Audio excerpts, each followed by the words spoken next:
가습기 살균제 피해와 관련해 업체들의 늑장 사과와 피해 보상 약속이 나왔지만 늦어도 한참 늦은 건 검찰 수사 역시 마찬가지입니다. 사건이 알려진 지 5년 만에 전담 수사팀이 꾸려진 탓에 넘어야 할 산이 많습니다. 이종원 기자가 보도합니다.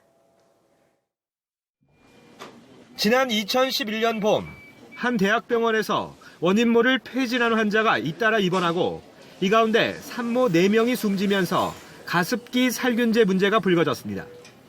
1년여 뒤 피의자와 유족의 고소로 경찰 수사가 시작됐지만 정부의 살균제 유해성 관련 역학조사가 늦어지면서 수사는 다시 중단됐습니다. 지난해 살균제가 폐 손상과 관련이 있다는 정부의 공식 발표 이후에야 사건이 검찰로 넘어왔고 가습기 살균제 논란이 시작된 지 무려 5년 만인 지난 1월 전담 수사팀이 꾸려졌습니다. 그 사이 가습기 살균제가 원인으로 추정되는 사망자 수는 정부 집계로만 140여 명, 피해자 단체 집계로는 220여 명까지 늘었습니다.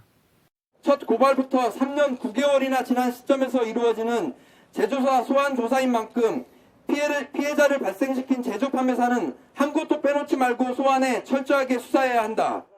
증거가 남아있는 것이 오히려 더 이상한 것 아니냐는 반문이 나오면서 검찰 내부에서조차 진상규명이 쉽지 않은 사건이란 우려가 나옵니다.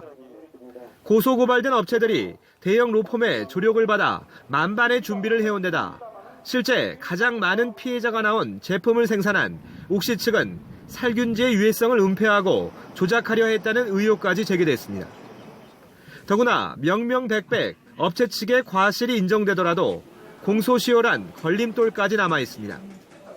현재 적용이 유력한 업무상 과실치사죄의 공소시효는 7년으로 그 이전에 사망한 피해자 20여 명에 대한 책임은 묻지 못할 가능성이 크기 때문입니다.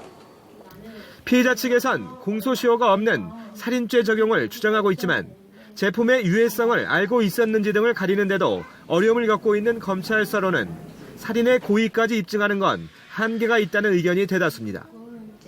수사의 골든타임을 놓쳐버린 늑장 수사가 뒷북 수사로 끝나버릴지는 본격화된 업체 관계자들에 대한 조사에서 판가름이 날 전망입니다. YTN 이종원입니다.